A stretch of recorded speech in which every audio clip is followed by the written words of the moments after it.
perfectly welcome. Yeah, so over to you, General.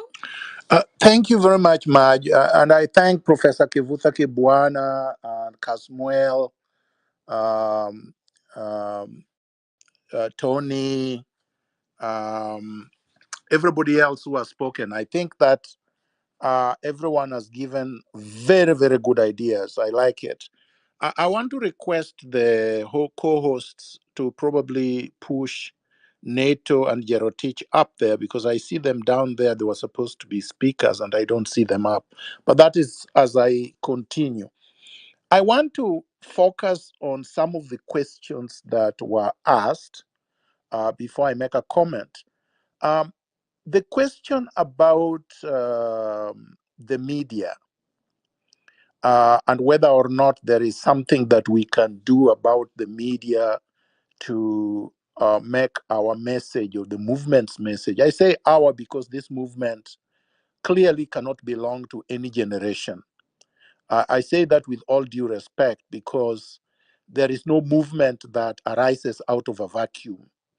All movements arise of social conditions that exist and that have existed historically since Kenya was created or was founded, and that throughout history, Kenyans have struggled for the same social issues that the Gen Zs are currently battling with.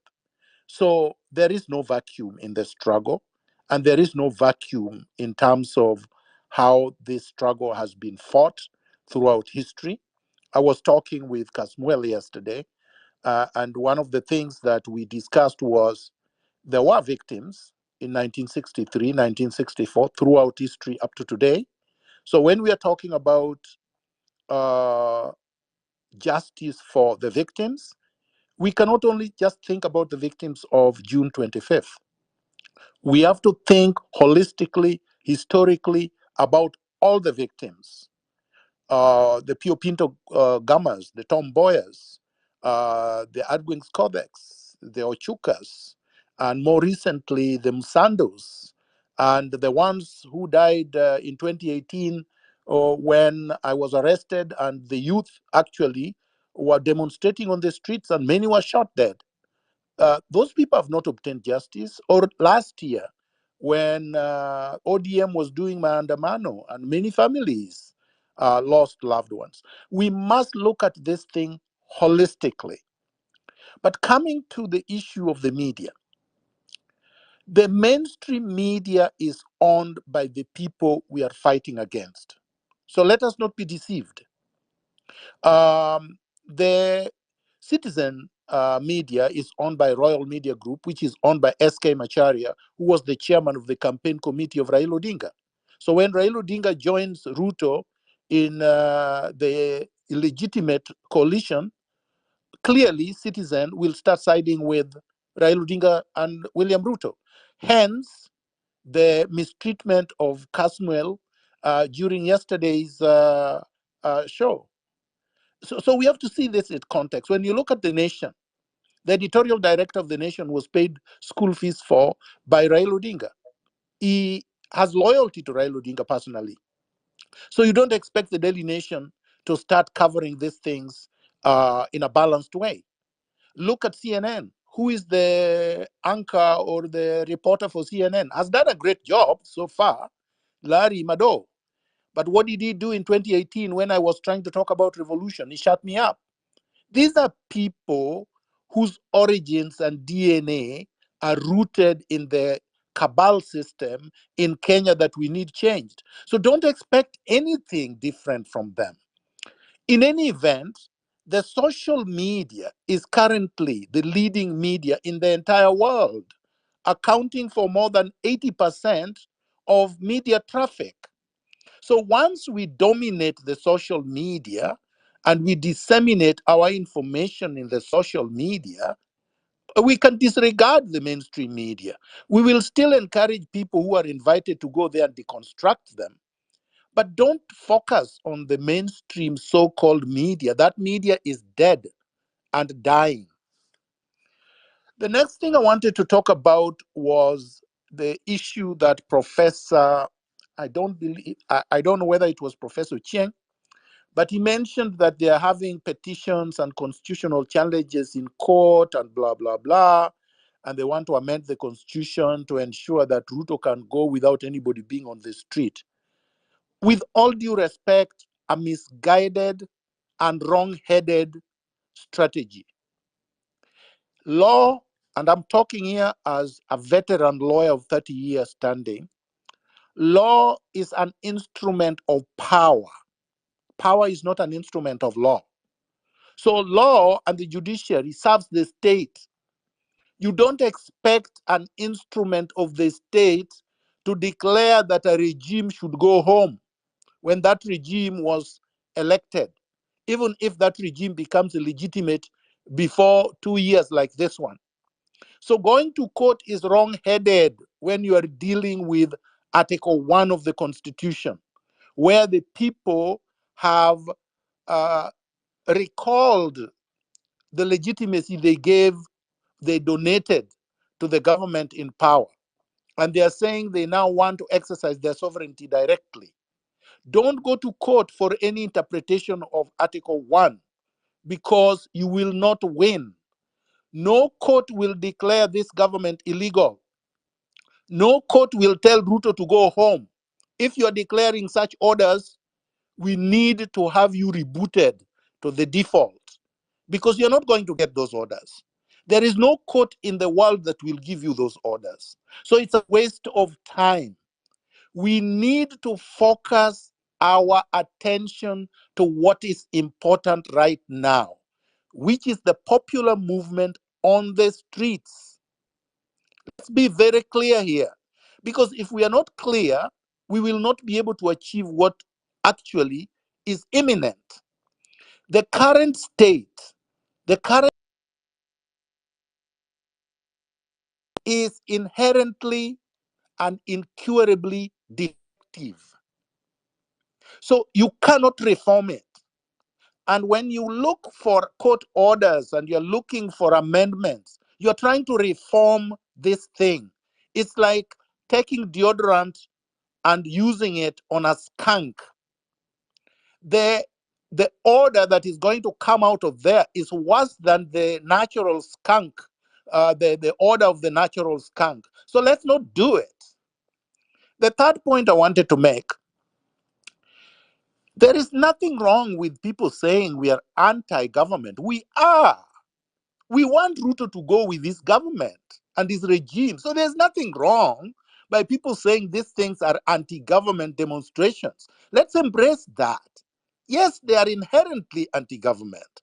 If you are saying this government is incurably corrupt and incompetent and represents a system you want replaced, then you're anti that government. Let us not run away from what we are. Let's look at it as a badge of honor. We are anti-government. We want to replace it. We want it to go. How else do you say that? What we are not is that we are not calling for the military to take power. We are not calling for a faction of the regime to take power. We are saying all factions of this regime have to go home. The military has to stay in the barrack, and the civilians will sort out everything that we have to sort out. The third point, because I think a statement was made about this, I agree with the statement, but I don't think that we got it clearly what the financial and economic situation in the country is. I was telling someone yesterday that if you go to a bank and you want to take a loan or a mortgage, you want a house, they will do an analysis of what your income is and what your expenses are per month and then per year. And if the mortgage is going to take more than 40% of your income, you will not, simply not qualify for the mortgage because you will have other things that you are going to take care of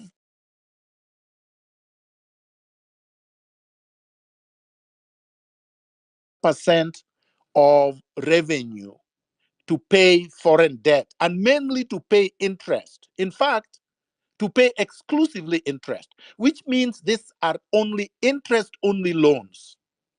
An interest-only loan is a loan where it doesn't matter how long you pay it, you will never be able to touch the principal, which means this debt is in perpetuity.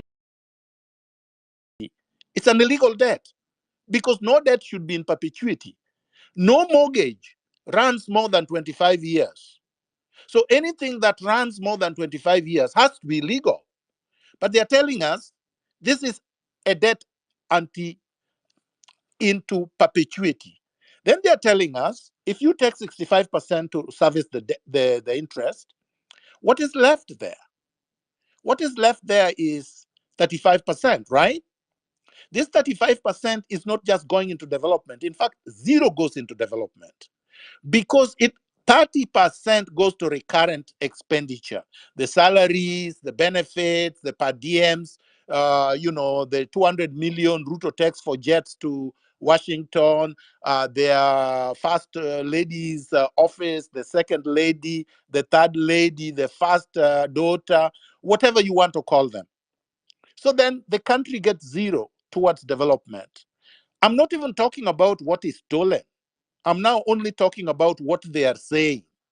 Then you have to account for the 2 billion per month that Despot Uhuru said was being stolen every month from our money. Then you know this is what anarchy looks like. They were saying it is the Gen Zs and the patriotic revolutionaries on the streets that were calling for chaos and anarchy. But what do you call this? This is economic anarchy.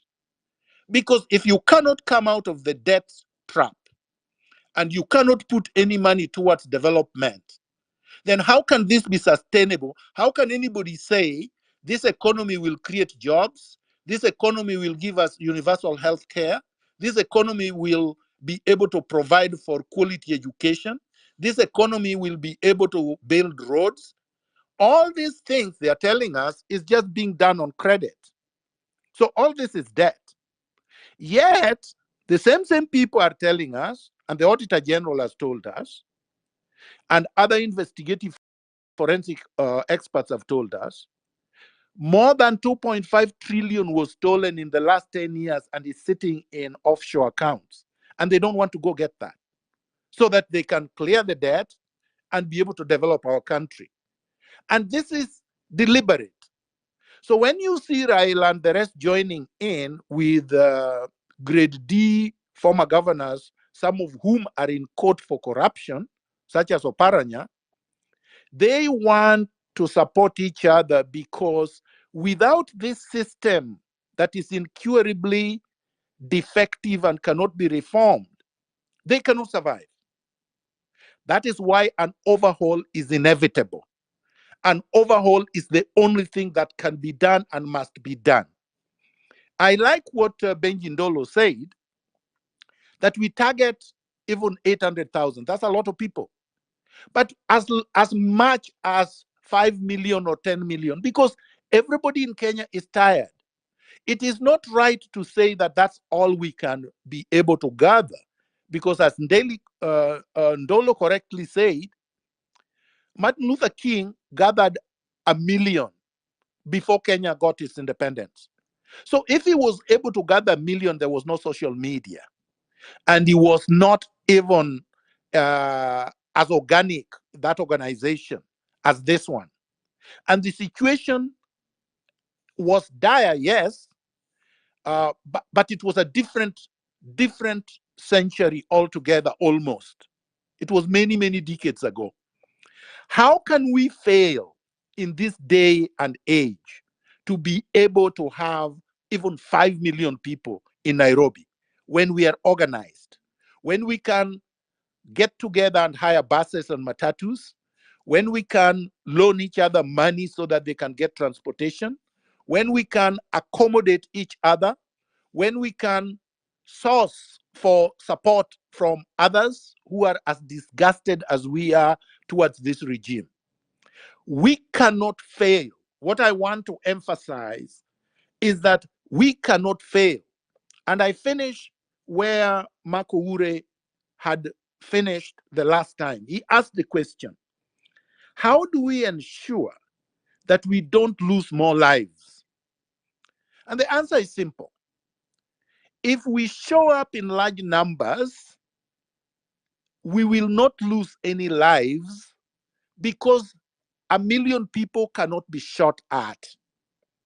1,000,000 people can march into State House and Ruto will be nowhere to be seen. 1,000,000 people is a huge number. So our security is in our numbers. So basically, I'm trying to emphasize that we should do whatever we have to do to mobilize electronically using our social media handles, physically, and whatever way, so that we get these numbers and then we can remove these guys from power. Then we can be able to restructure and overhaul our state. I land there. Thank you so much, Dr. Terry. And so as we proceed, there's somebody who's joined the speaker. He is in Asia, and so the time zone it's late. So I will let him go on. Deborah, I see that you dropped. The Kikombe, go on. Then we proceed to a citizen of Ghana, then Jerotich. Dr. Mkawasi, Neto, and Lady Justice in that order. Professor Migai, should you want to chime in at any time, just let us know. Becky Kombe, over to you. I think he might be sleeping. Becky Kombe, going once, twice. Citizen, yes. Okay, Citizen, go on, and then I check on the Kikombe if he is able to speak. But please take 2 minutes so that we can have other speakers come on board. Citizen? You call me? Yes. Yes. Oh, kindly proceed. thank you very much. Thanks to the organizers, Marge and Hillary. Greetings to my brothers and sisters of Kenya. I'm a brother Pan-Africanist from Ghana. You guys are doing great. All I can do is pray for you and encourage you. I've been listening and agonizing with you since the beginning of the revolt. I have said this over and over. You are doing this